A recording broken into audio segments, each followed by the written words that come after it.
from Peter Tolman, who's teaching in there, for your stake presidencies and you and your high counselors. This was one of the attachments, so you can take the hard copy if you want, or you can refer to that if you want. We're just going to kind of briefly go over this a little bit today, and then, but that's just kind of explaining. So if because I thought I printed off, and I guess I actually didn't print off enough. Just want to make sure you have access to it either on your phone or hard copy is what I'm doing right now. All right. Thank you so much for coming and doing this and supporting us in this. Let's go around and just introduce yourselves, say your name, your stake, and new teachers, I said, how long have you been doing this? So if you want to say how long you've been a supervisor, that would be great too.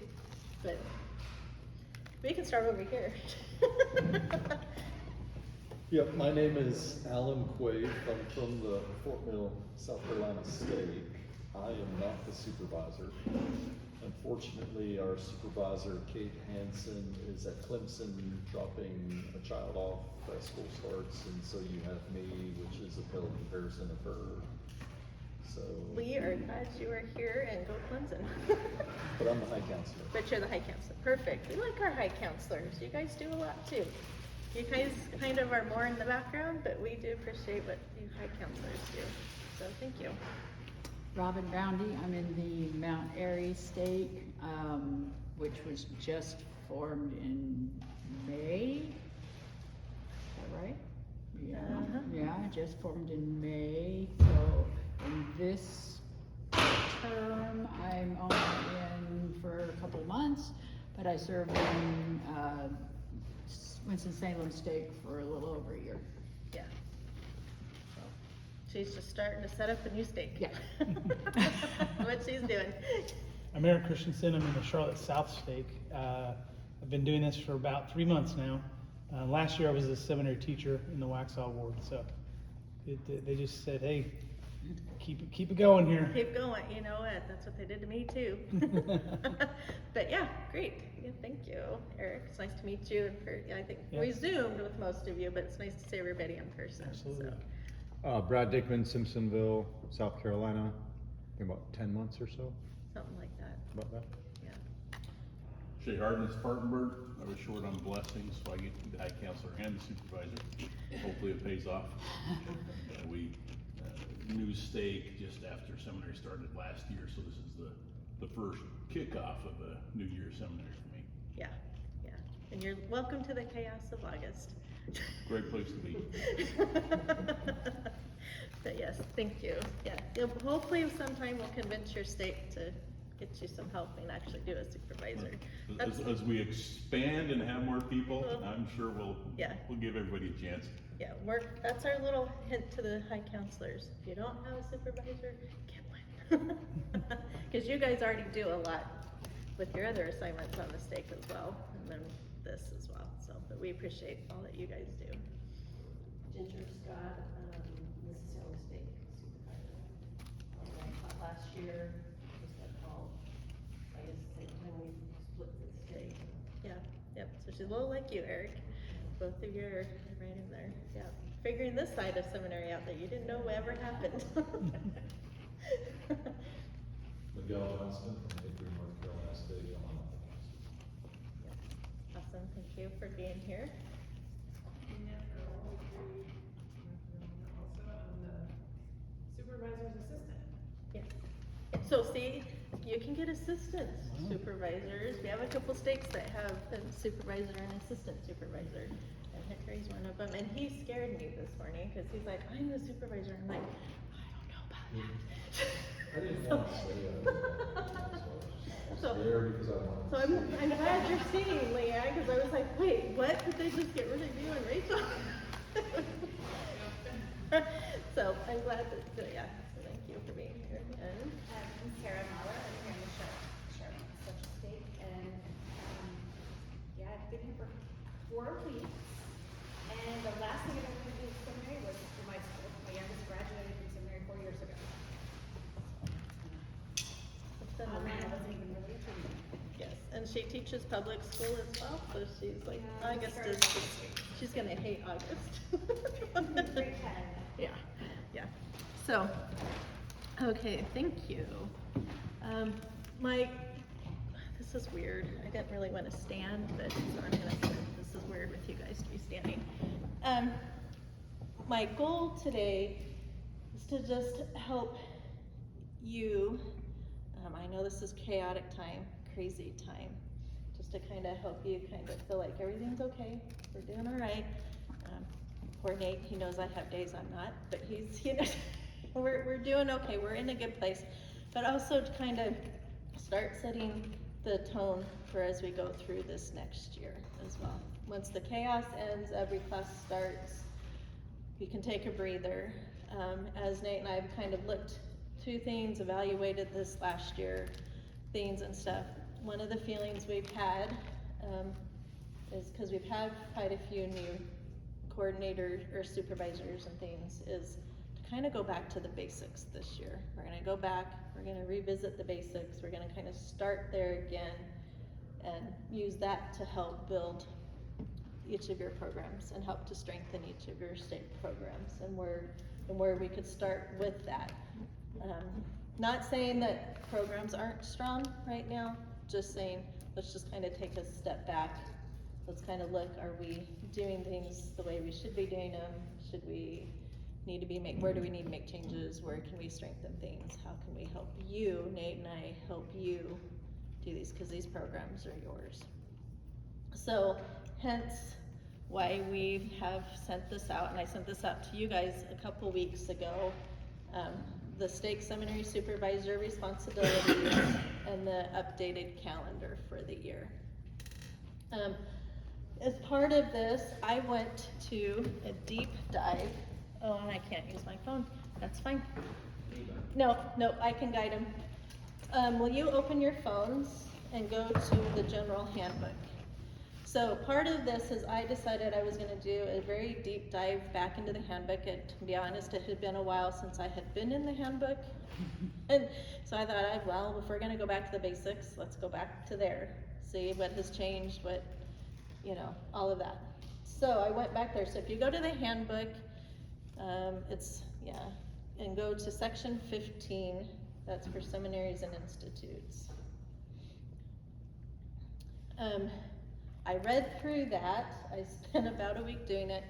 If you scroll down to the teachers section where it says teachers, calling teachers, something like that, whatever that is. 15.1.1. 15.1.1.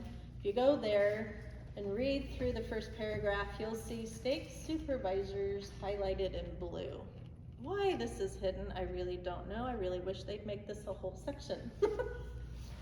But click on that. And you will see, it'll direct you to another page where it'll list the responsibilities of the stake supervisor. It's a little hidden. So your stake presidency might not know exactly what a stake supervisor is supposed to do, because you've got to kind of find it in that little paragraph there. So I recommend that you go through the handbook, read section 15, read through that, get familiar with that. What this is, these 2 pages, is me, because this is how my brain works. I took what was in the handbook underneath that stake supervisor page that pops up, and essentially had to go through and reformat it and write it, because that's how my brain works. That's how I retain it and remember it. So so I did that, and this is what came up, was these 2 pages. Okay, 99% of what is in that document, well, 100% of what's in that document, 99% of what's on here is from that document. So I've added a few couple things to this, okay, and that's kind of what I want to go over today. Let's start. We're not going to go through every single one of these because we don't have time to, and you're able to read through and kind of see. Those of you that have been in for a while, like Robin and Leanne, you're going to give yourselves a pat on the back. You might be going, I do all this, and then you'll read through it and you go, oh, yes, I do. So give yourself a pat on the back, because that's what I did. I was like, oh, we're really not too far off. We're actually, right, staying in our lane and pretty good down the middle of the lane, is what Nate and I have been doing, even though, so Nate, that's not bad. A few things I wanted to highlight just with you as we're here with this is what your role is, okay? Your role is to administer the stake seminary program under the direction of the stake presidency and under the advice of Nate and I, okay? That's your role. So stake supervisors, that's what it is. High counselors, we'll get to your role in a little bit here. And then there's what Nate's and I's mantra is to minister to teachers and support their efforts so that they can more effectively minister to their students. Nate's and I's role is to minister to you so that you can minister to your teachers and then they can minister to their students, okay? Let's take a look at real quick at the roles of the stake presidency. Now you can read through the handbook, and there's no ego here. If you read through it and you go, that's not quite how I see it, this I will be quite 100% open and honest. This is how, after my dive, I came up with what these roles are based on what I read in the handbook. Now you can look and you can go, okay, I see that may be a little different, and I am open to feedback. I am open to other ways of looking at this as well. But this is kind of what I took away from my deep dive. The stake president holds the keys, and this is important, and you're gonna hear me talking about this a lot this year. Where are the keys? What are the touch points of the keys with your seminary program? Your stake president holds the keys to your stake seminary program. Okay? He can delegate those keys to one of his counselors to oversee it. So you probably, how many of you know who your stake counselor over seminary is? Perfect. That's the first place to know is who that is. I don't have one yet. You don't have one, oh, well, you get them on the ball there, Robin. Right now then, deal with the stake president. Yeah. Right, he's got the keys.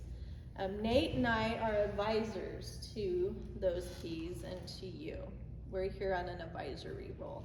Now you're gonna say, well, you're giving us a whole lot to do. Well, we're just giving you what we have seen and found works throughout the year to make the program run a little bit more smoother for you. You're advising us what to do. We're advising what to do, and if your keys say no, then Nate and I will follow the keys, okay? We're just trying to help you kind of stay on top of things so that things run a little bit more smoother, kind of little things, but we will always follow what the keys say. My mantra this time of year, many of you who have been with me for a while will know we can't go any faster than the stake president does.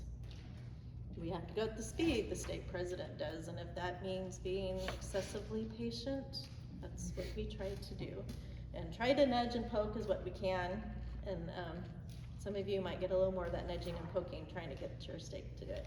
One thing Nate and I are gonna do this year, and with this email to your stake presidents this week, this is gonna be the first of what we're hoping to have is more messages of what we're telling you will also go to your stake president too.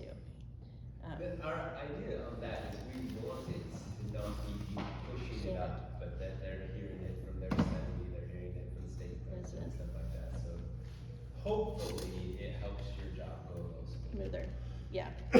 We just have heard a lot of feedback that there's a little frustration that maybe not all the stake leaders are hearing what the supervisor is saying and suggesting, and hey, we need to think about this now, and there's a lot of why now, right? Why at this time, why this? And so we're gonna try to get the why out more to you so you know kind of how to, you know, what to say or whatever. But we also want it to be that they are also more receiving, hey, a newsletter might be like, I think we're gonna start an S&I newsletter we're gonna send to them periodically of, hey, here's what's going on with seminary, here's something that happened really well in one of these stakes.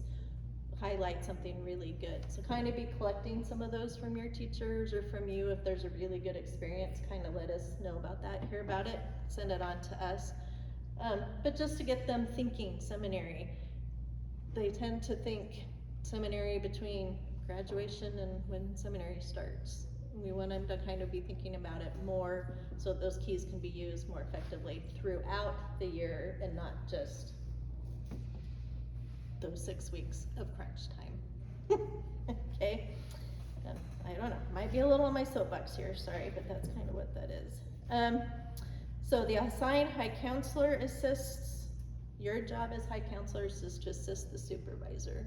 You're to support with teachers, with the calling and the sustaining, setting apart of teachers, helping the supervisor with things that might need help, or not she, he or she might need help getting accomplished, things like that. And then also you assist and help with graduation planning as well. Although I think it says in the handbook, it really says more, it's the high counselor that does the planning of graduation. So, but we want supervisors and high counselors working together. Ideally, it does best when they're working together for graduation. So take that and read that. Look Yeah. at I'll utilize that one. Quick question. Uh-huh. When you send out the SI, Yes. newsletter or whatever, are you sending it to the high counselors as well? Mhm. And would it be prudent for us to touch base to make sure anybody has actually looked at it? Yes.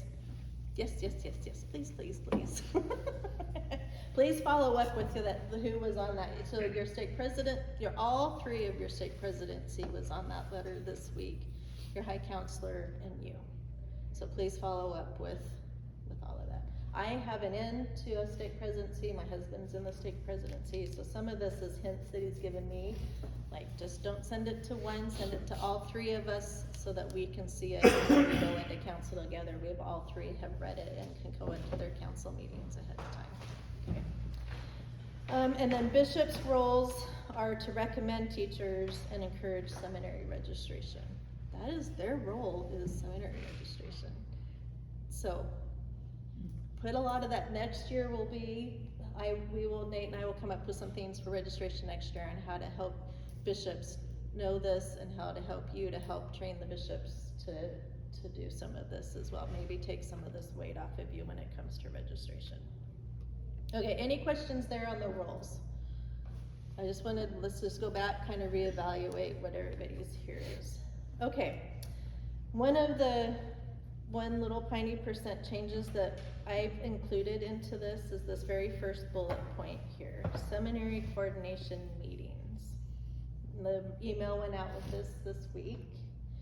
I'm hoping that maybe they'll read it, so follow up with them. Is Nate and I are advising you to have seminary coordination meetings at least regularly, at least quarterly. Some of you who are in contact with your state presidency counselor often, we're just putting a name to it, okay? If you haven't been, we're really recommending doing this. Why? So that those keys can be informed of what's going on in seminary throughout the year, okay? They can exercise those, they can help make decisions throughout the year. Meet quarterly. As you do classroom observations, that would be a good time to talk to them about what you're seeing in the classroom, how things are going, talk about how something is going great, or if you see a concern or whatever, bring that up. It's kind of a report back to the keys of what's going on so that they're staying informed.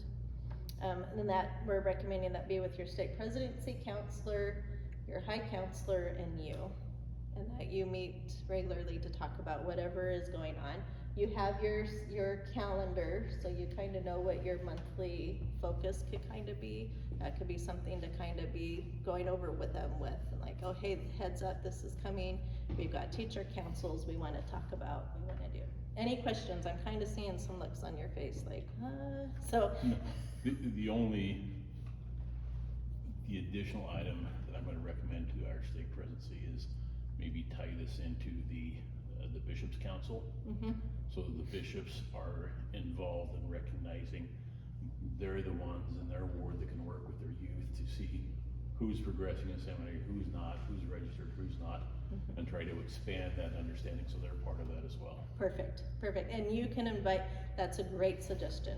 Bishops' councils is a great time. Robin has had some good success. she's been invited to sit in a couple of bishops' councils and talk about seminary with the bishops, so that is something that can be done as well. She has to be invited, but you can, you can talk to them about that You kind of thing. You can ask the You can state ask. president to be Be invited. Yes. I'd love to be invited and be able to talk about it. That, yes, bring And it that's- up, kind of talk about it. My husband, again, said one of the best ways to probably get these coordination meetings scheduled is to call the executive secretary and say, I went to have a seminary coordination meeting with President so-and-so, this high counselor, will you please put it on his calendar? Because literally, my husband, what he knows what he's gonna do that day or that evening is he looks at his calendar and goes, oh, this is where I'm gonna be and who I'm meeting with and what I'm doing. That's gonna be the best way to get it on his calendar.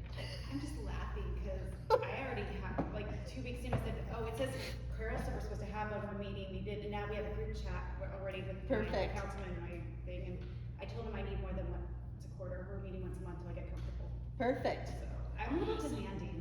Well, yeah, that's a good thing for this calling. Yeah. Yeah, I told him I haven't forgiven him yet for the college, but I will. So, well, and you're gonna feel, yeah, I try not to be demanding, but I can't be. just And as let far it as go. those meetings go, like, they don't follow the cadence that you're already Always using doing. for the Mhm. calendar. So there's going to be different topics coming up every 3 months, as long as you're focused on, hey, here's what's coming up in the next 3 months, you can be able to keep them really informed and clear. You're not gonna be making up anything. Yeah, that's where I look at the calendar, you're amazingly organized. It was beautiful. I try to help you. It was so beautiful. So, I'm gonna be upfront with this.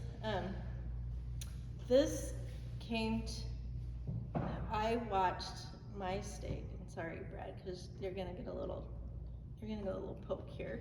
Good. My state. I need it. For this year, did a Book of Mormon immersive experience for a youth conference. And it was amazing. It went great for the kids. It was really good. But Brad, how much work went into planning that? There was a lot of work going into Quest. Yes, so much so that I think you guys pretty much wore yourselves all out, right? And we were also doing Young Men's Camp, and I was helping with Young Women's Camp. Yeah, Yeah, you had all three things There done was a right lot on, going yeah. on. So Brad is also in the Young Men's State Presidency as well, that's his thing on the High Council. And then, so, I watched how much time and effort went in by the state, so I'm not really poking, I'm just saying great job on that, cause it worked out well. A lot of time, a lot of effort, a lot of money put into this 3-day blast of the Spirit. Not that it wasn't a good blast of the Spirit, but it was a 3-day blast of the Spirit. And I went, okay, so here we have seminary that is 9 months out of the year, 4 to 5 days a week for the teachers, for the youth, and how much time does the state really think about that program in comparison to some of these other things? We aren't gonna be given tens of thousands of dollars for seminary, but you can ask the state for a little bit of that for seminary, for graduation. We're gonna talk about that in a minute. But also, it's a mindset shift that we're kinda asking your state leaders to have here is think about the ones who spend the most time with your youth in this state is your seminary teachers. They will spend more time with the youth in a religious discussion and in the scriptures than they will with their youth leaders, than they will with their bishops. The hope is that at home with Come Follow Me, they're having that just amount of time or more with those conversations with their parents and their families, but we know that that's not always the case. That's kind of the ideal. But your teachers are with them more than anybody else. And this is a program that can help deepen that conversion to the Savior. We're asking for a little bit of a mind shift of let's have a little bit more focus on this program. My husband is the bishop in our ward, and I was teaching. But he, as the bishop, he says that great thing. He's like, I have to be close to my seminary teachers because that's my real intel. Mhm. That's where I get all the information on the day-to-day, because his job is the youth. Yeah, And if he can't friendship the youth and he can't, he can't do his job as a bishop, he's like, they're my most important connection to the youth. Like what's really going on with them. yeah, yeah, if a bishop really wants to know where a youth's testimony is, ask the seminary teacher. They might not know exactly, but they will have Even clues. just things going on at Just home. even things going at home, what's happening, are they coming to seminary on time, is they're able to get there, why are they not, Are what's they going on? asking things like, hey, I'm drowning in my testimony, are they, Mhm. whatever. So, and I don't know that a lot of bishops think about how much time is Mhm. spent there, maybe they do. Yeah, So, a few years ago, one thing about the seminary program that has always kind of impacted me, or stood out to me, is a lot of times you spend the summer, early spring trying to get ready for the next year, and then once the year kicks in, it's almost a forgotten program. Mhm. And then spring comes around and you start looking at the next year, and then all of a sudden the focus comes back and you start worrying about graduation. And a few years ago, I guess I'm wondering, what are you saying? Because a few years ago, I tried to push a program where we would have activities throughout the year through the youth programs, sponsored by the state, that was geared more to emphasize some of the seminary type of activities, things that would help draw that out. So it would come across from the state perspective that seminary is an important program, not a forgotten program. What are you trying to say, I guess, is what I'm trying, because I remember as a youth having Super Saturdays and periodically having something that really focused on seminary as an institution, and it was kind of a driving factor behind this Saturday activity that we had. It was brought to the youth council, we did bring it to youth council, and everything that was already in play, the youth said, we have so much going on, we don't want to do that. So my question is, what are you proposing? So- What are you suggesting? So I am not proposing any extra big Saturdays. I am not proposing anything other than, let's keep the focus on what seminary is. And to have the keys have more touch points with that program throughout the year, is what I'm saying. No major extras, Events or- no major extra events or anything. Just, let's focus on this and how can we strengthen the program that is there. That's all, that's is what it is, yeah. Would it be appropriate to encourage our teachers to counsel with their bishops? And no, not, at least in our group, not all the students in that classroom are gonna be in that ward. But, or maybe when we have our teacher council meeting, we include the bishops. Bishops, that is a great suggestion, yeah. Cause those council meetings, those council meetings should kind of be, you have the teacher councils for the primary, seminary, or Sunday school, Blaze Society, all of those, right? But where do the seminary teachers fit into that? So Nate has kind of asked that we have some specific councils for seminary teachers, where you can have some training, but you could also sit down and counsel together. And I think having your bishops there would be great. Have your stake presidency counselor there. That would be awesome, because that's a touch point for the keys to be there, to hear and inform, talk to the teachers, have a touch point with the teachers. Yeah, so that would be 100% appropriate to do, and talk about what can we do to help strengthen this. Yeah. What I liked about going to the bishop's council meeting was that it was coming from the stake also, and the stake was emphasizing the importance of seminary and what the bishops needed to be a little bit more thought worthy, I guess you could say. It helped push some of that, and some of the bishops actually got more on board, which made sign up in Winston a whole lot easier. And got a little disheveled, but it helped them be more involved. And so, like you said, adding that key in, and it was a meeting they were already going to. I mean, we all know that bishoprics, state presidencies are all full of busy and meetings and everything else and stuff. And so that was one thing, that was my inspiration at the time, was to, in state council, say, hey, I need to try to get this out to the bishops and stuff, and what would be the best way. And state president actually said, well, hey, why don't we just invite you to the bishops council? It's perfect.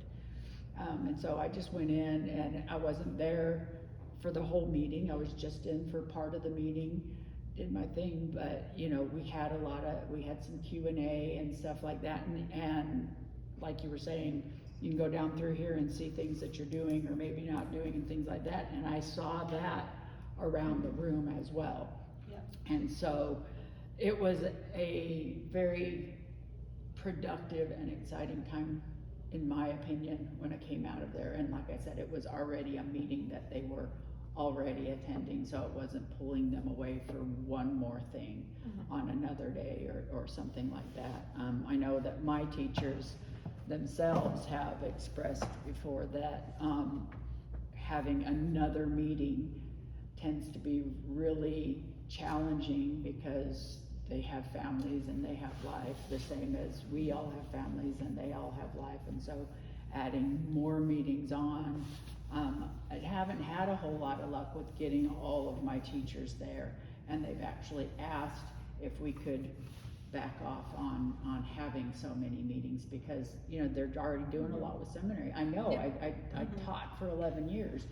It's a lot on the whole family. Seminary takes a lot out of your family, period, no matter if you're teaching early morning or you're teaching online.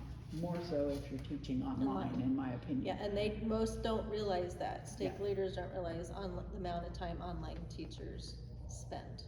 It is way more than they think it is. And that's what I've found as well, because my last online teachers that were called, the state presidency said, all you have to do is teach 1 day a week.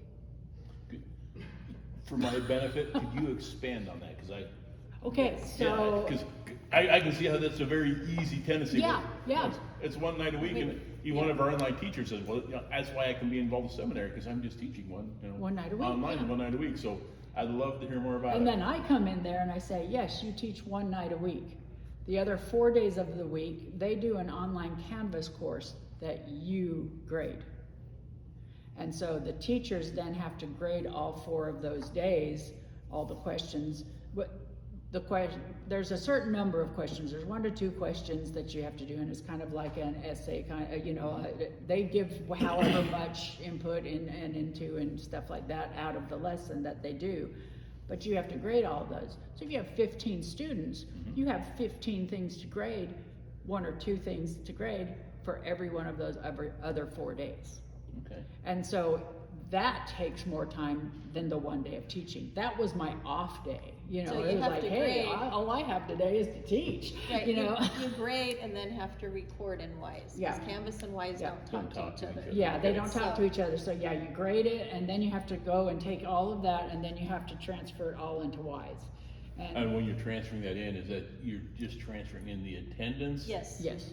The students would still record their own reading, so you're if grading, you're and lucky. if the work's Making done. sure then that's exactly right. If you're lucky. If you're If lucky, you're they're lucky. recording their reading. It's still like pulling teeth, whether you're early morning or online. Right, to On get 'em to get mark that your reading mark, get your reading mark, and inevitably every year at the end of the year, I would say at least 50% of the kids are going. You're still going. Did you do your reading? Did you do your reading? Did you do your reading? And oh yeah, well I need to maybe mark.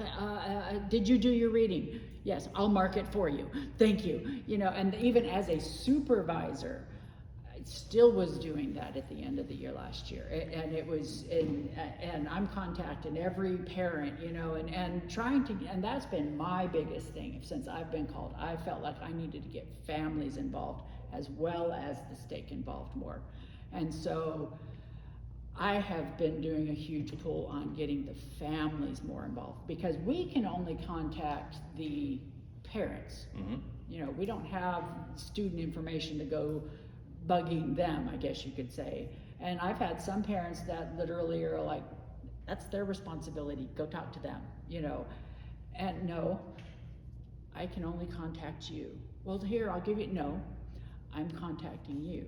You know, I need your help getting this information. This is the role of parents. Wait a minute. Yeah, This right. seems to be you. Right, and, Yeah. and there is a document in, I can't remember where I found it, as far as for the parents' role in, especially online seminary. And it's not really all that different for the parents' role in in-person seminary. It's probably on the form that they're filling out to enroll into online. No, seminary. I found it before that. Oh, because I think part of that's also on the form this year too. Well, terrific, Telling the but, parents but that they that's have- only for yeah. online seminary. Yeah. And so you've got these early morning That's or true. Zoom class, we've got a couple Zoom classes this year, and we've got early morning seminary, and we've got online seminary.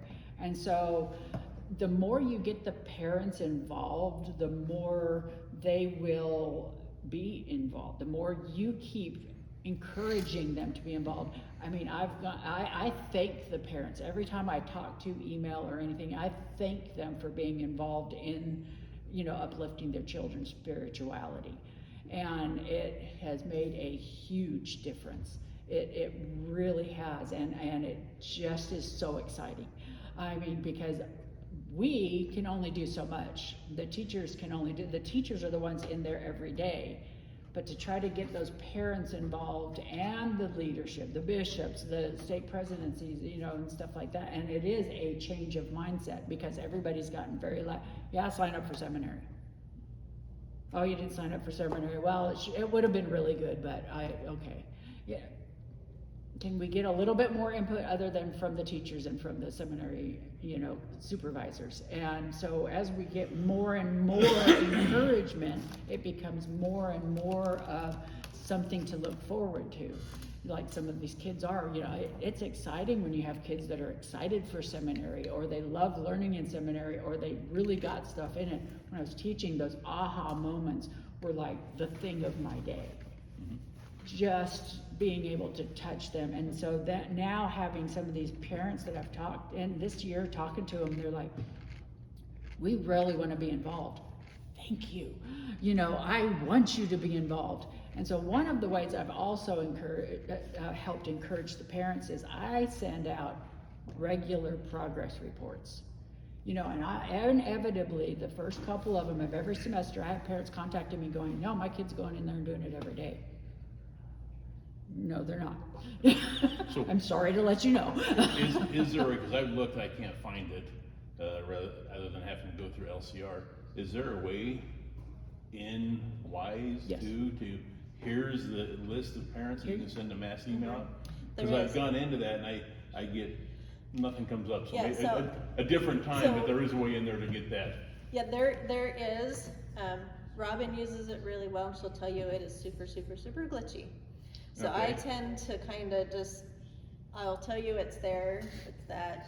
I don't do a lot of tutorials on it, because invariably every time I will do one, the glitch will happen or something will be. But there is a way for teachers and you to go into a class, click on, well, you can go to messages on homepage of WISE, click on it, and there should be a way for you to message. You can message by class or message all By of the the parents and stuff. You can do a custom message, you can do grades, you know, and do all that stuff. And even when you do grades, you can still put on there what you want it to say as well. Yeah. And stuff. And I just copy and paste. You know, you can put it in the text version and in the email version, because if you choose whatever their choice of contact is, you're going to inevitably have text and email. And so I just copy paste what I want to say after I type it up, paste, send, and it'll send their child's, grades to them, you know, So you can do especially a- their attendance. You can do one message, but it splits out the information, so Yeah, that it you're splits not out, sharing. right, everybody's exactly, information. everybody's information, it goes individually, and then I'll go to the next class and I'll do the same thing again, click to send it to all the parents, and it does it again. If I do it that way. Is there a tutorial? I don't have tutorials for messages, but I can show you. I'm trying to pull it up right now so you can see it. Yeah, maybe in So lieu the of- texting, Right to Robin's house. so the texting part of that, the parents cannot respond to. So if you send a text, the parents can't respond to it. You won't get a response back. If you send an email, the response will come back to you. But I will to always your include email. my phone number and my email so that they can respond back to me, and they will text me, I'll say text, call, email, at your choice. Okay. And I will get them responding back to me, no problem. So maybe not a full tutorial, but if you had time to just take a couple of screenshots of, here's where you go to find it, Yeah, I can do play that. with it and good luck, Yep. that would be great. Yeah, I can put that up, because apparently I was in and now I'm not in. Okay. I will say that I could tell when you would send those out, I would get one for my child, but I could tell because I would get, as a teacher, I would get contacted by the parents. Oh, my child needs to make up, what can we do to make up, whatever, you know? Mhm. And Great. without that parent involvement, then students, They just float Yeah. on through, Yeah. they So- just do their thing, and some of them think that their parents aren't gonna know that they left the house at 6 AM and didn't show up to seminary class. Because I have had that too, you know, no, he leaves every morning. Yes, he does. Yes, Wow. he does, wow, I'm Yeah, we- glad he's leaving. Well, we had one a couple years ago where I had a parent 2 weeks before graduation is like, why is my son not graduating? And the supervisor's like, because your son is sitting in the parking lot, well, and sleeping every morning. We can tell you that. And the dad's like, no, he's not. And they're like, yeah, he is. He's out there sleeping in the parking lot. So it's why it took till the end of the year for the dad to be told that. That was the conversation we had, like, that dad should have been told that a lot earlier if everybody knew that that's what was going on. But that's the thing, is that the parents don't know what it is. So it's really, and I don't know why I can't connect anymore, but it's communication from top down. And I Okay. can help you make something up. Yeah, for if you everybody like if to. you wanted to, Yeah. just screenshots or whatever, but just, that would be great. Right now, just because but anyway, we've just more communication from the top down to get it to teachers, to get it to the parents. If you need to involve them more, if you wanna have teachers, you know, give their input, some feedback. That's part of what we're asked, part of on the calendar thing is to call and check in with your teachers often. Text them, call them, whatever, have conversations with them. Those of you who have taught seminary, being a seminary teacher is a little lonely sometimes. You can feel like you're a little on a deserted island by yourself and nobody else really understands. It's what seminary teachers do. So open that up a little bit more. Help the parents understand, help the bishops understand. It's ministering to the teachers, supporting the teachers, because if your teachers are feeling supported by everybody, the students are then being supported. And there's that whole little village that, you know, we sometimes hear about. Seminary is a village, and we just wanna make sure that everybody, the keys are touching all parts of that, and that all who need to be involved. Like, I didn't put the role of the parent, and we could expand the bishop's role to checking in, visiting teachers, things like that. Leanne, you had I just thought, I was really surprised last year whenever I went to, you know, they asked me to do some observations, and every single teacher was like, well, maybe another time, whenever we're ready, or don't judge, or, I mean, they were saying all this stuff, and I'm like, wait, this is ministering, we're coming to minister to you, and like, I'm normally better than that, like, they were so stressed Yeah. by us coming to come Yeah. visit. So this year, I'm gonna try to say, hey, can we come minister?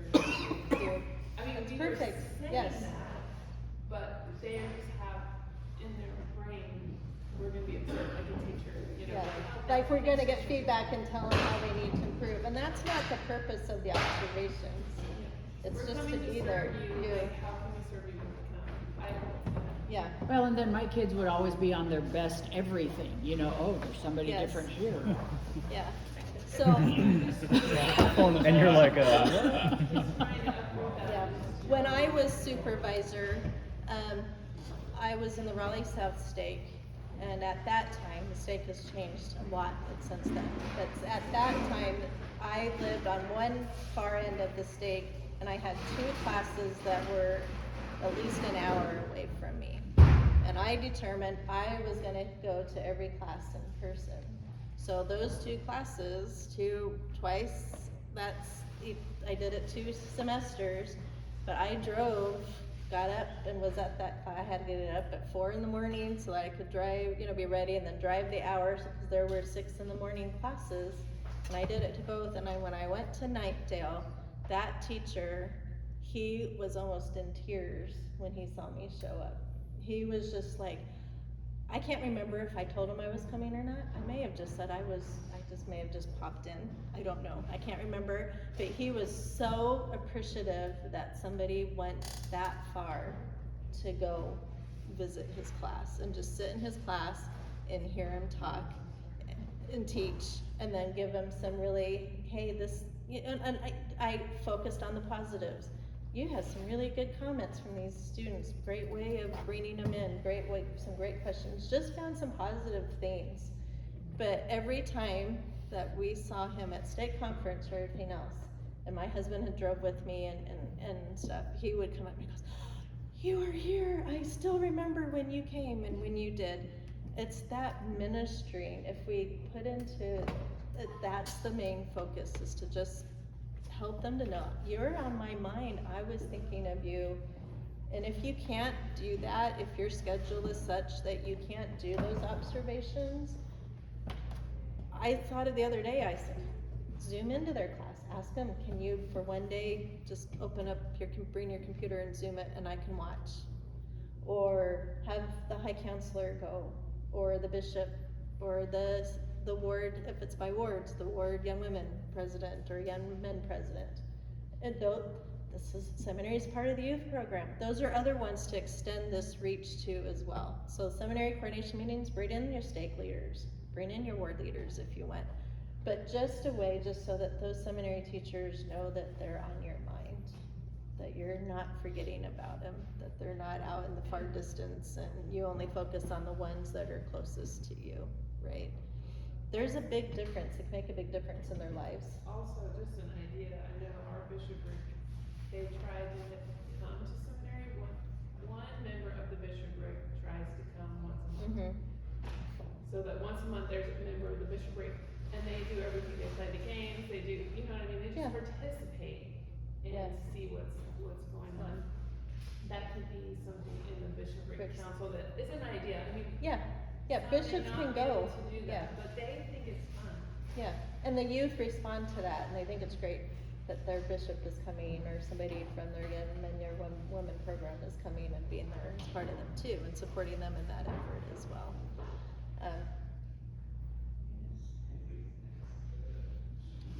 Just take some time to counsel. Really, all we're asking you to do is counsel with the keys.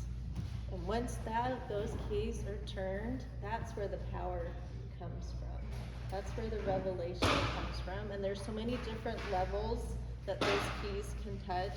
And that's what we want to, with your help, to kind of help them see that this is not just a 6-week time to think about, but this is a whole year that they could be really touching something, a program that's there and designed to help their youth, to just strengthen that program.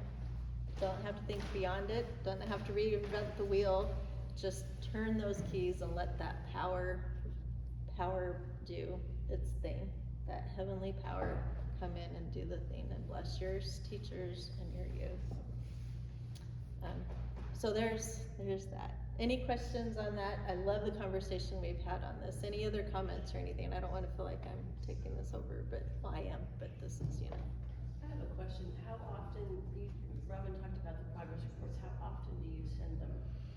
At least quarterly. Sometimes I pay attention to what how the grades, you know, how the, well, grades, the attendance is going. And if I see a major drop off or a lot falling behind and stuff, I'll go ahead and bump one out. At the end of every semester, it's like every week or 2 weeks, you know, during the last 8 weeks or something, I'll send one out.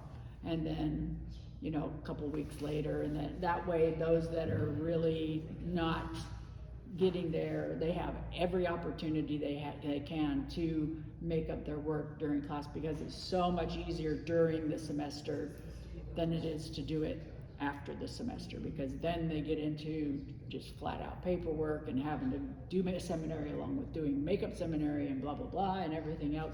I've had some kids do amazing things with that, but it is easier even for the because the teachers can mark it then. If they turn in makeup work or do something for makeup work, they can do it then. Some are just a little bit behind, and if I make sure to make it to class every day this next couple of weeks, then my seminary will catch up, my percentage will catch up in and of itself. And so that's why I try to keep them in loop at least every quarter of the semester. And then at the end of the semesters more often, just depending on the next. You bring up a seminary class, and you type a message for that, everybody in that class, Mhm. sends out, the computer sends it to the child, to the individual parents. And Yes. you have a link. With You don't have to their link anything. percentage. Okay. Yeah, all And it calculates it out. I don't have to do a thing. I can just see that you know, there's an X amount of that are behind or whatever. I'll send it to that class. The computer calculates it, sends it to them, tells them how many, and then the parent can contact me and say, whoa, how many days do we need? What do we need to do for this? You know, and I'll flat out say, look, you've got this much time up. If they up their attendance, they're gonna make that up and they're gonna be just fine. Tell them through the wise. Yes, yeah. So, oh, go ahead. I have another question, because I know that, like, during the course of the school year with the missing work, as I logged on, I see the kids who have, like, are flagged because they're missing things right now, missing graduation. I already had a parent who emailed me, and I'm like, I don't know the answer, but I'll find out. Yeah, so- About work missing last year, about Yeah. that. Yeah, so all you have to do is just go in and pick however many days, it doesn't matter. You don't have to go back and try to figure out what days they missed. Just if it's last semester, go into the book and find that many days. You just pick how many days you want, whatever days you want out of that semester, and you just send those days worth out of the student manual. You send those to them, and they make those up and send them back to you. Know what to send if it's missing work, sorry. So, Anything. Because she's like, they have work missing from last year. so if they're missing attendance, and the transcript will say, if you pull up their transcript, it'll say they need to make up 10 days. So then you can tell this, you can choose the 10 lessons. You can also just tell the teacher and the student, you missed 10 days from the first half of Book of Mormon. Go to the student manual for the Book of Mormon, from the first half of the Book of Mormon, pick 10 lessons.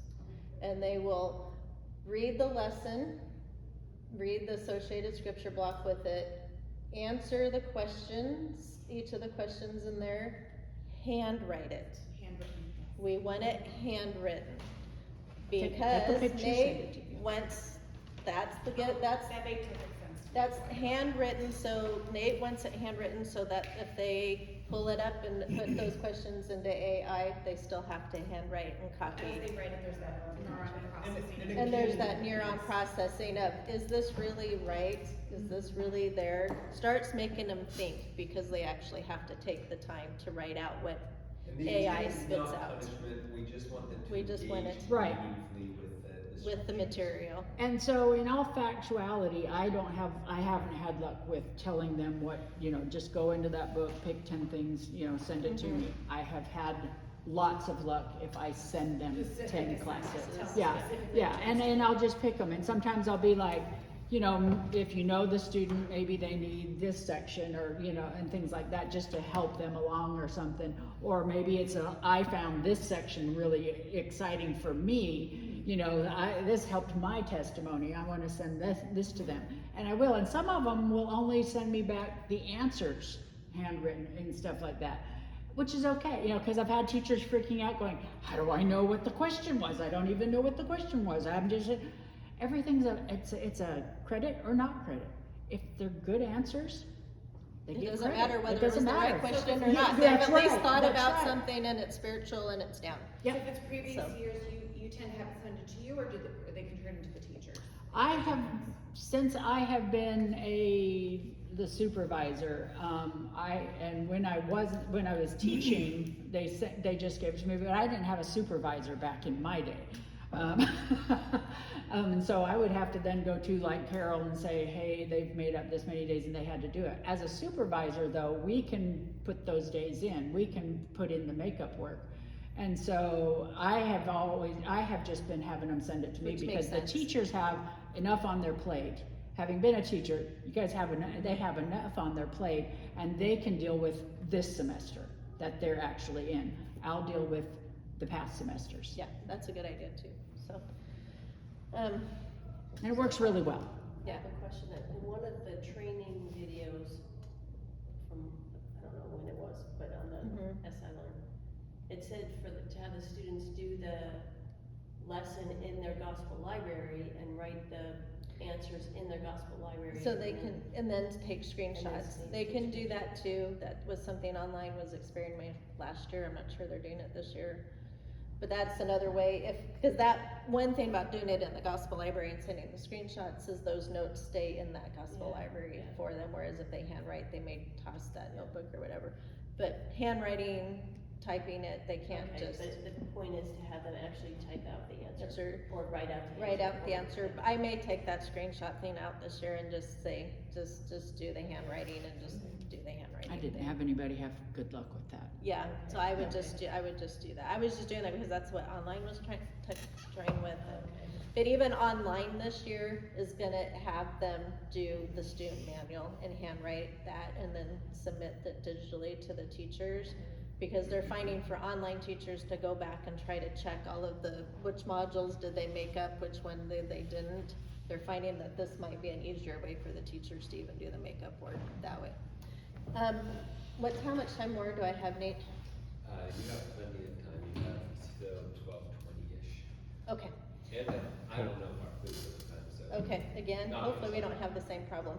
Okay, Could I ask one? Yep. Transitioning away from Yes. online.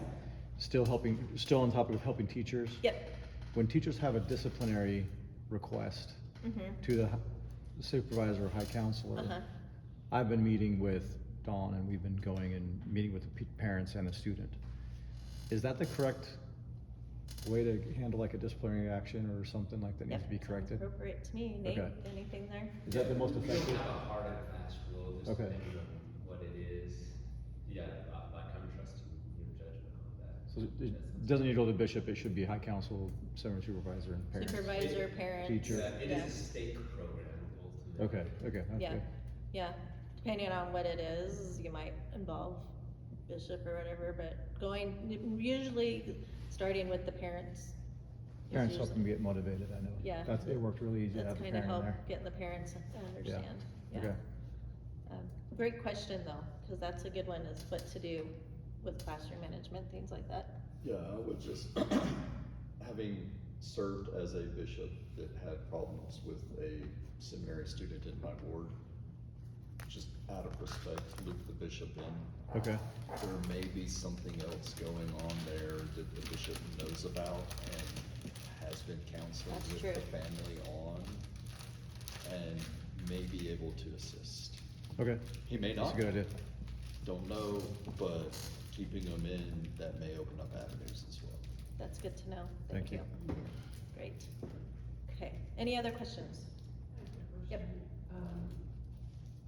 We had some questions about some kids that, sometimes we have kids with, different diversity of abilities and needs as far as like with this makeup work. I know we had 2 students that reading level was like not there at all, dyslexia, and also like combinations of like can't write, can't read, even in class, like Yeah, can't read out loud or anything. So makeup work for those individuals when they're out for an extended period of time, can we just adapt? Yeah. Can we tell tell them to adapt, like, hey, watch these videos. Watch the videos, they can listen to the and not lessons, require listen that to the they reading. write stuff out Yep. and They could then also do it. have parent, they can dictate to the parents too, Yeah. the parents can write it for them. Or even, they can record their Or they can- responses. Yep. That's a good A one voice too. memo. That's a Just, good one. yeah, I mean, just adapt it to what the needs of the student are. We're Online. not, this is, I was just wanting ideas. and even for- if it's just, is it, in those some situations, you might wanna like, is it even needful for them to be doing that, right? Is Like to give them the credit. credit, Yeah. right, you could even adapt to that extent, depending on the family, depending on what the situation of the student is, needs and stuff. This is meant to meet them where the student is at, and to help them feel successful and feel like they're connecting with the Spirit in the way that they can connect with it. Yeah. And, And I mean, we just Yeah. struggle with like helping them feel good about it, like, well, Yes. they don't have to do anything, cause you got. Well, so you know might, what you I might mean? adjust it to maybe being, it's a little shorter, they do something a little Oh, different the audio than just the too, audio or because they have something. phones, they Mhm. could, like- Online Yeah. has adapted to, last year they adapted to where they could, draw a picture.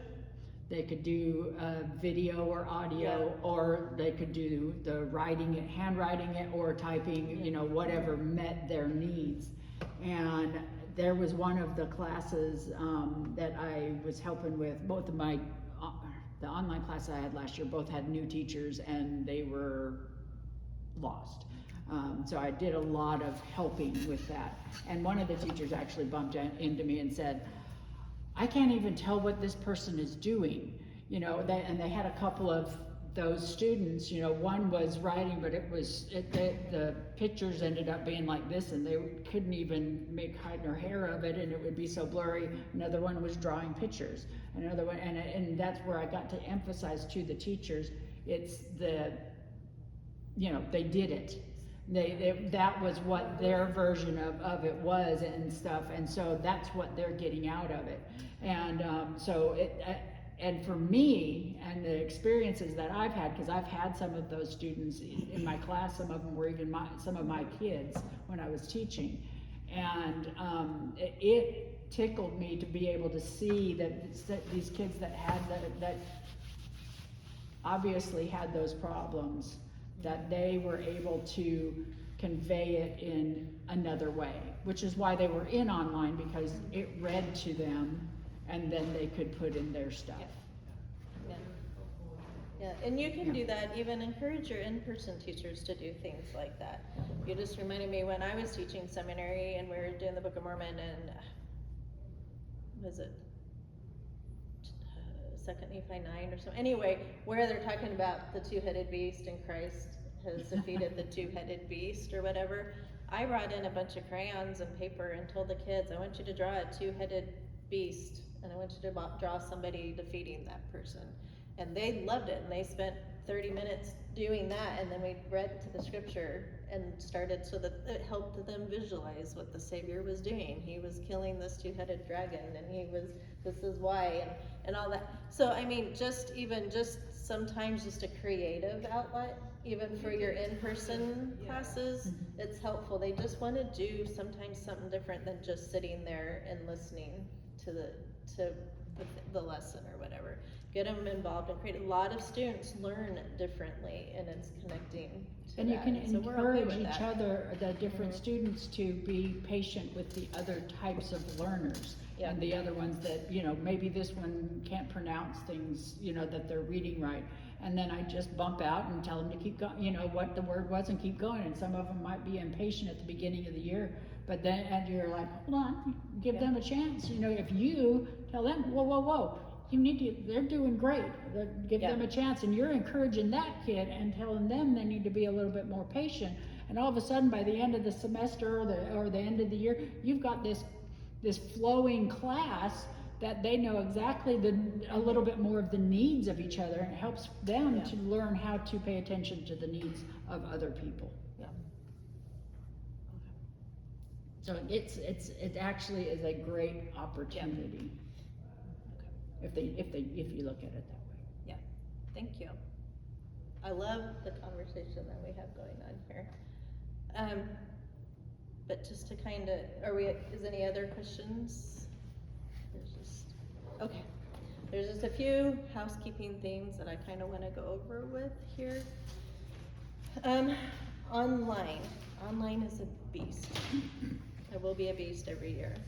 This is the beast of the beast of nature of online. I think, no, not every one of you here. We have some of you who are in the early starting group and some here in the late starting group. So, just please help your parents fill out that form to get the students into the class. If you can easily pull up, I send that report to you. I can't send it to you every day, wish I could. So the quickest way for you to see if there are new registrants for online is to go to WISE and do the registered not enrolled. If they will show up there for you. You can also go to the LCR link that I have and you can scroll through and see if there's anybody new that's on the list. So along those lines. Yes. I've got two questions. Yes, I So- figured there were, so that's why I'm bringing it up. We have one, it says other Five Forks Simpsonville. It doesn't say Carroll, but it's, So those I think one, that one's clean. that one is clean, so Okay. only online will that happen. Okay, if you have an other class, I don't change the registration when I put them in the other stake. Okay. So Then we that have- will stay in yours. And we have one that's listed as adaptive needs, it doesn't say Carroll.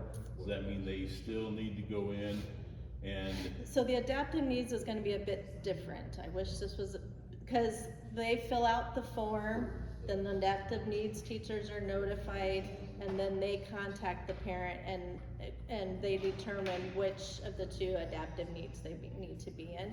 Because the adaptive needs teachers individualize the curriculum student by student. And so they're gonna evaluate the student and decide which teacher they need to go with, which they do. So adaptive needs may take longer. I'm gonna ask this week, like I've asked, like how long does that typically is? I've asked, they haven't really given me a question. So I'm gonna start trying to see if I'm gonna ask the admin, can you check to see if these adaptive needs students have at least filled out the form? I don't see the responses to the form, I have to go to the online admin. I will start doing that this week so we can see where they're in that Okay. process. so yes, that was the only question I That's had the only on one. those two. Mhm. And it's a third-year student, so they would have been in it last year, their Sure, sibling so was in it last year. Probably be So with the they're same teacher, probably, Okay, yeah. but there's not gonna be something that, when they sort it out, it's not gonna say Carol on here, it's still gonna say adaptive needs. No, the adaptive needs will change to me It'll- too. okay. It'll change to me too. So as long as it doesn't say you for that, there's still a question Yes. whether or not it's been resolved. Okay. Yep, yep. So I can follow up with the parent and make sure that, You can just say, hey, have you submitted the form? And if they say yes, then say, the follow-up would be, have you been contacted by online yet about that? Okay. And they'll kind of give you an idea. If they haven't, let me know and I will kind of see if I can get that Okay. pushed forward. but What this is, types of students are in the adaptive needs? Autistic, anybody with a learning disability, anybody that just, the parents, they just need a whole other setting than in person. Online doesn't work for them. But mostly, I think most of what's going in is autistic kids, then some of them are being based on how communicative and things like that and stuff, their abilities and things are, I think, so. But great question. So the Spanish, have them, so I was gonna send something out this week because of that new fully Zoom class that's coming up available. It's actually in the Tampa, Florida stake. They're gonna open it up to the whole area, so it's gonna be a little different. But if you have students who want to do Spanish and they show up on that LCR or in the registered not enrolled on your report as having chosen Spanish, just follow up with them. Do they want the Zoom? Do they want the Canvas? If they want the Canvas, give them the form so that they can choose. There's 2 online Canvas classes they can choose, but that that Zoom class is available. Just need to let me know what their name is and I'll pass that on and we'll get them into there. That will not change to Carol, that might change to Vicky. It'd be or- like the Simpsonville State thing, it'd be different. Yeah, or it might show Vicky or something, cause she's the admin over Florida or something like that.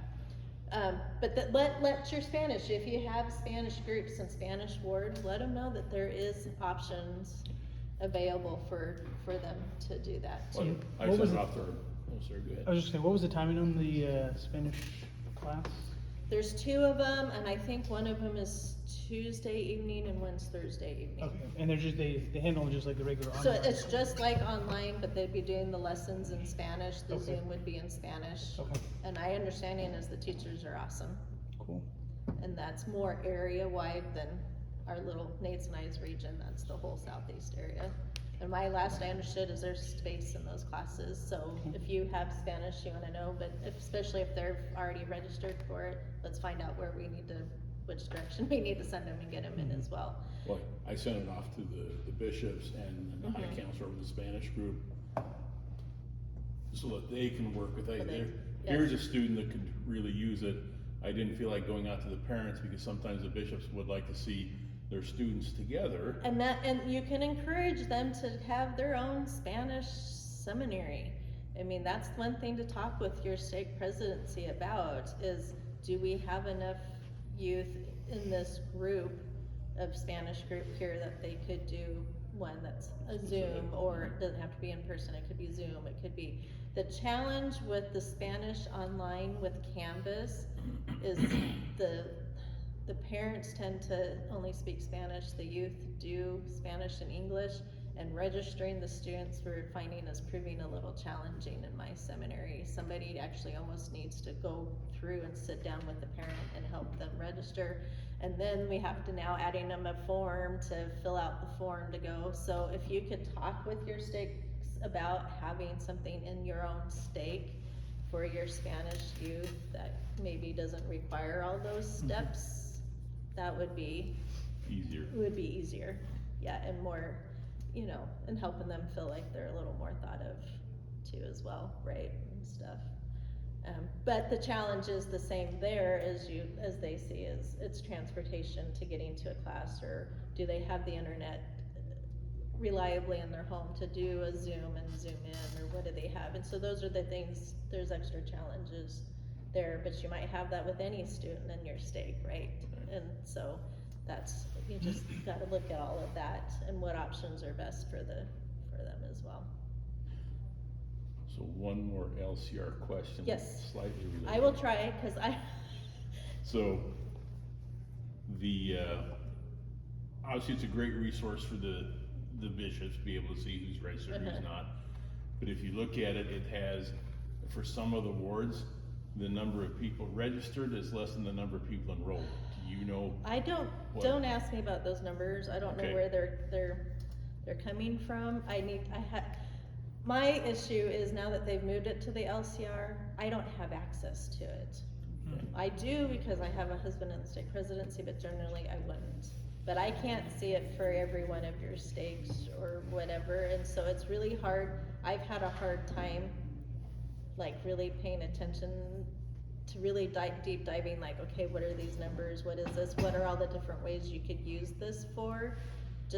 I need to open up my husband's and spend some Okay. time in there doing that, but So I'll take right a now I can't different tell you, I don't direction, know. okay. I don't And then know. it still lists graduated students in there? So you don't know Yes. why it doesn't No, I don't extract know those why, or- and I okay. really wish they wouldn't put kids in there until they were their age was gonna be 13, Right. turning 14 What during the it year. doesn't- That the 11, 12, and 13-year-old, some of Yeah. those wouldn't even show in there, It but puts all they the do. potentials in, and Puts all the the youth. clerk can go in and check and Bishops uncheck. can do, And that's too. what I've encouraged them to To do, is do. get with your young men, young women leaders, understand Uh-huh. who's going to meet the Right. criteria, and then uncheck the people so that you only have a list of those who you Yes. need to focus on, Yes. and ignore the graduated Yeah. people. Yeah, this leads right into one of my other ones. Be checking your freshmen, and I hate to be asking you to do one more thing, cause this is such a chaotic time. but I have had more requests this year from parents saying, my child wants to graduate seminary, or is going to graduate high school early to go on a mission. They're only in the 8th grade, can we please have them start seminary? And I'm having to tell them, no. I had one yesterday. Dad was a little upset. I had to tell him, my kid, my youngest was, went to seminary his whole year of 8th grade. He didn't want to sit at home while all of his siblings and I went up to the church for seminary. So he chose to come up, and he sat there for a whole year and needed 5 years of seminary, but only got 4. He couldn't do that 8th grade year. And the dad was like, okay, I get it now. So it's just, and your homeschoolers are going to push this. And if that child starts 9th grade sometime during the seminary year and they turn 14, I've had homeschoolers who say, well, in January, my child just has now gone up to 9th grade and they're gonna be 14 by the end of the year, we can start seminary then. So that's starting early, but they're 9th grade, they're 14, they're following the policy, we can do it. Right now, if they're in 8th grade and they're not turning 14 during the seminary year, we cannot enroll them. They should not be enrolled. Please, please check, because to be honest, I'm checking some of them that I can, but I am not checking all of them, so there may be freshmen that are going through. And I don't know what grade these youths are in. So if I'm checking that they're turning 14, and I'm gonna be like, okay, I'm gonna assume they're 9th grade. So please be checking with, looking at that registered list. If you maybe have your young men, young women leaders look it over and be like, are these freshmen in the 9th grade? Because we wanna catch them before they start going.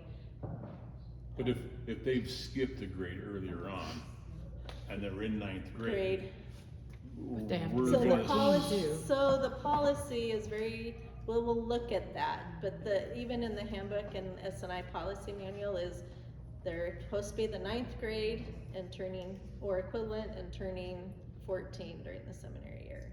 So I've had some who have come to me and said, well, my child is 12 and he's doing 10th grade level things, and I'm like, sorry, age-wise, he doesn't fit. And as And far as so graduating is concerned, when they go to college, they can do institute, or if they go to one of the church schools, the classes that are scripture classes that they have to take there anyway, both of those apply to a They seminary can count to credit. seminary their last year of seminary. If they wanna have graduation, and so it can apply. So we're gonna see less, this is gonna become an issue, we're gonna see, just the reality is, we're going to have less graduates because of the younger age of missions. It's just gonna be the reality. And some of this is a mind shift of the parents of understanding this milestone may not happen. The decision to graduate early to go on a mission, the consequence of that might be that your child will not graduate seminary.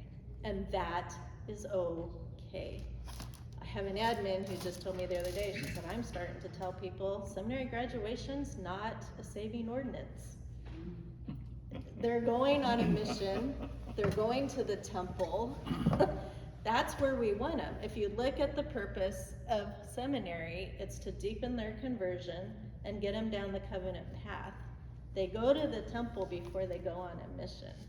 If they're going to the temple to make covenants with the Lord, and they're at that ability, they have made that choice, that to me and to the parents should outweigh seminary graduation. It is seminary graduation.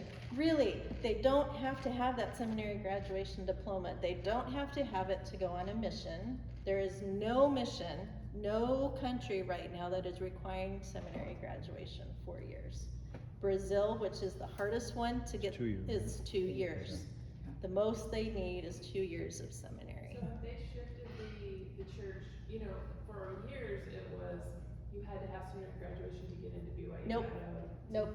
I had a parent the other day say that to me, and so I went to BYU's mission page. Yeah, it's not. And it's Provo. BYU Provo says, we encourage participation and attendance in seminary, and we encourage graduation because this helps build this strong spiritual foundation. Now, that's paraphrasing, but that's essentially what it So says. that's not weighed in. Nowhere in there does it say it requires graduation from seminary. It just But says weighed in encourages may it. be a factor. But it says, but right above that is their holistic theme, where they say we look at the student as a whole, we look at all their activities, we look at everything. Seminary is part of that holistic So we theme. can reassure parents. But that's not- really, if that student is not graduating and can tell BYU, look, I graduated high school, I didn't graduate from seminary because I went on a mission, and I've just spent the last 18 to 24 months building my spiritual foundation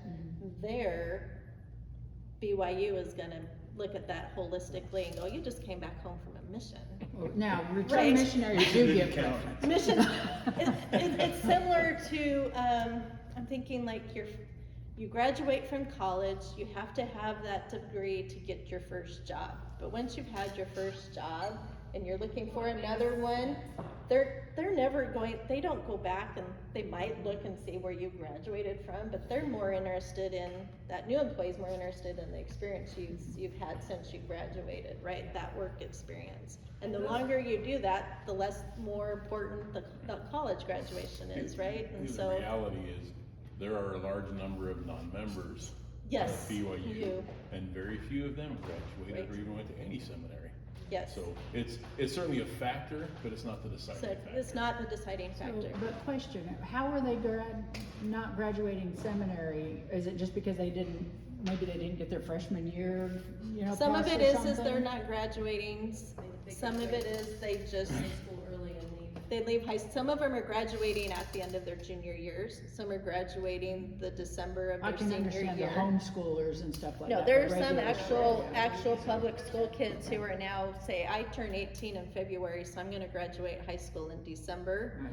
And then, right now, parents are starting to calculate this with their freshman kids, and like, wait, they're only gonna get 3 years of seminary, and they're starting to get like, how do we do this? So we're getting questions, can they work ahead? Can they do 2 semesters at a time? So Can they do question, this? Can they go, when they get back from their mission and they're going to They whatever have a year college, after their mission to complete seminary if they went to. If they Yeah, want to, if yeah. they went to. If they- Chances are, by the time they go home from their mission, they're not gonna think seminary graduation Right. again. But if they wanted can. to, they But they can. can. Yeah, they can go to BYU, do 2 religion courses, finish that seminary year and get that diploma.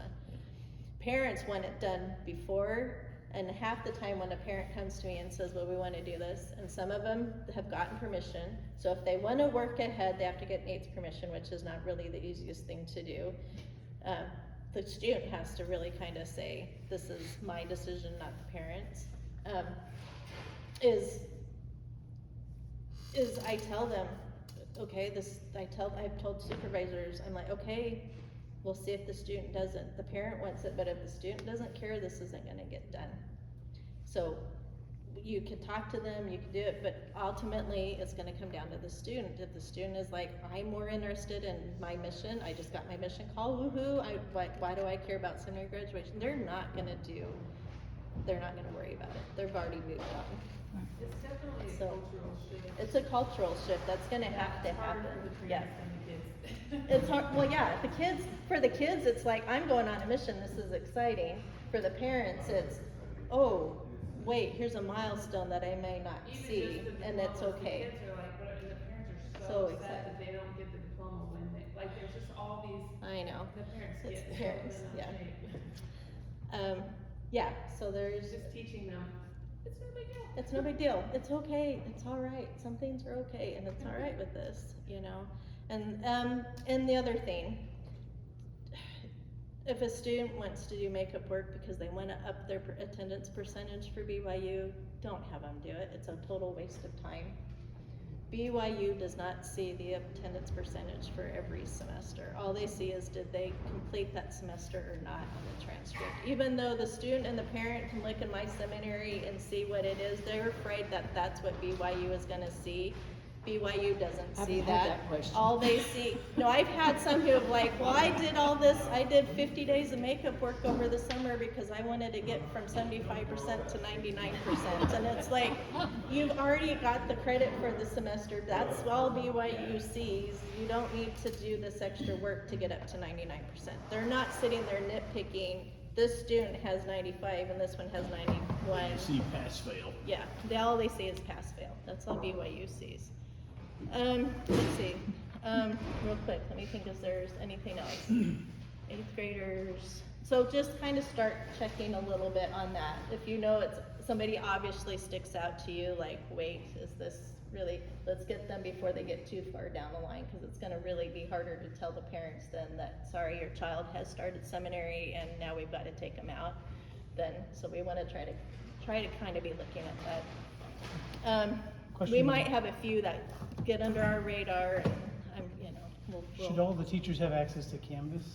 Is that something that they do? No. Or is it just online teachers that? just the online teachers. Only Canvas all the teachers will have is the Canvas that I send them for the training, the seminary training. Yeah, for that. All your teachers should have Okay, if access they to get that. I just got notified from one of the teachers, he said they can't log in, it popped up an error saying they don't. Send me their name. It's Okay. possible I thought I had them and then I didn't. Sure. That could be the issue. Yep. It could also be an account issue on them, but just let me know. Just We don't get access to Canvas this year? We're debating on that. It might come down to if you request it, you get it. If you don't, you don't.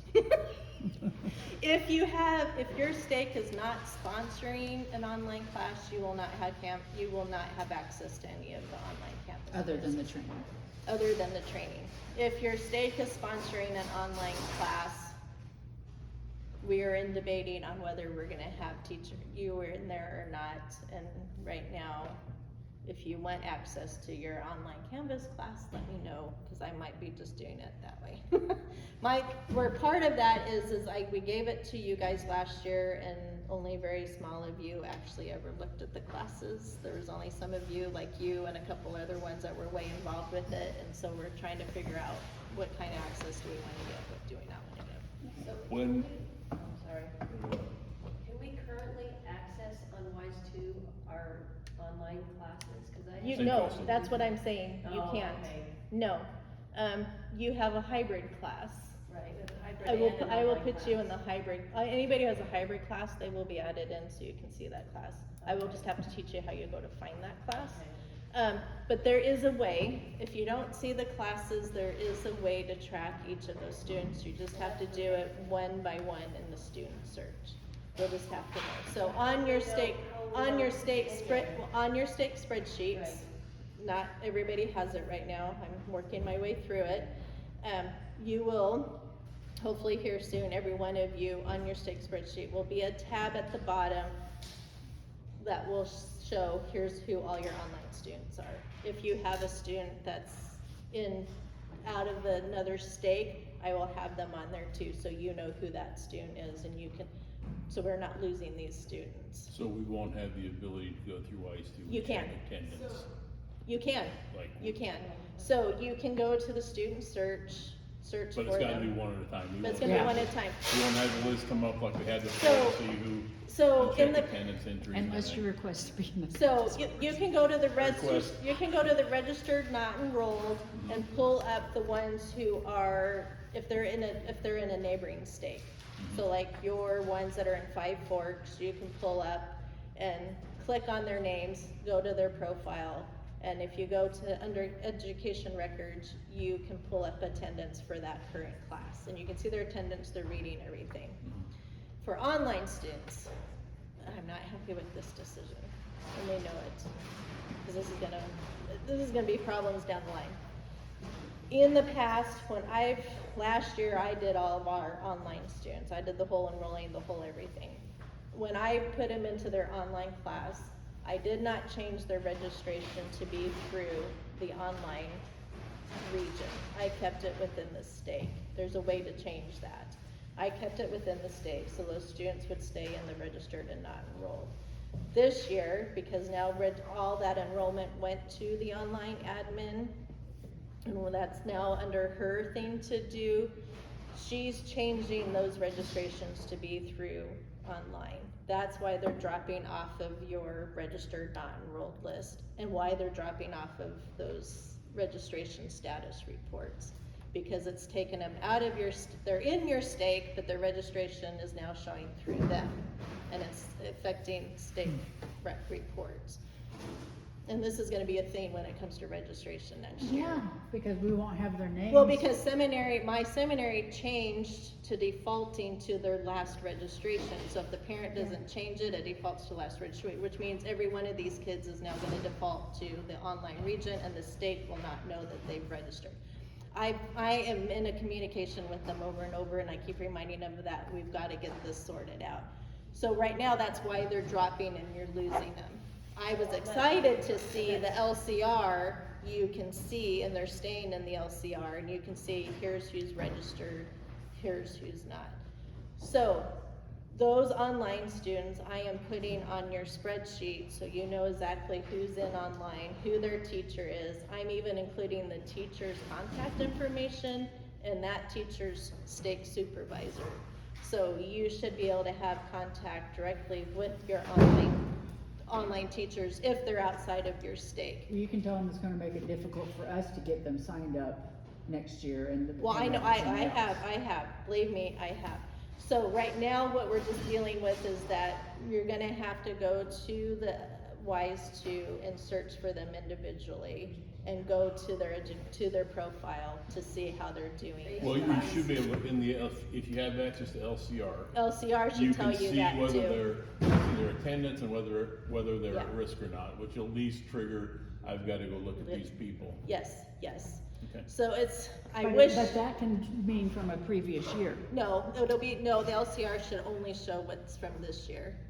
Well, cause I was just looking at it and Well, what they'll I have was. the credit from the last year, but once classes start, Okay. they should start seeing this year's Okay. current credit too. Okay. It'll show It's just missing your credit classes and haven't also at started yet. risk. Okay. Yeah, your classes haven't started yet. Well, this Like is my if- first experience Yeah. with LCR. Yeah, if Brad were to look at the LCR, That's what I'm no, trying you to don't learn have right a now. class that's started yet, because I need to talk to you about your online teacher. Dawn talked with her yesterday. Yeah, but I'll talk to you a little. Okay, let me Well, know. We need to. She didn't give us She- info. No. Yeah, so yours have started, so you should start to be able to see things starting to show in the LCR for you. But wait a minute, if we do student search and they've been moved to a different stake or You whatever. can see them, it'll show that current class that they're in and it'll show their attendance for that current class. Really? Yep, if you go to their profile to attendance under the education records, Uh-huh. you will see it. I will show you when I Okay. can here. Okay. Yeah, it won't pull them out of the stake. Well, They'll no. still show up, but you won't be able to. In previous years, I couldn't see who wasn't in the stake, you know. No, you or- could have, I just don't think, maybe you just didn't, I don't know. Well, okay. I may not have made that clear. That could have been on me.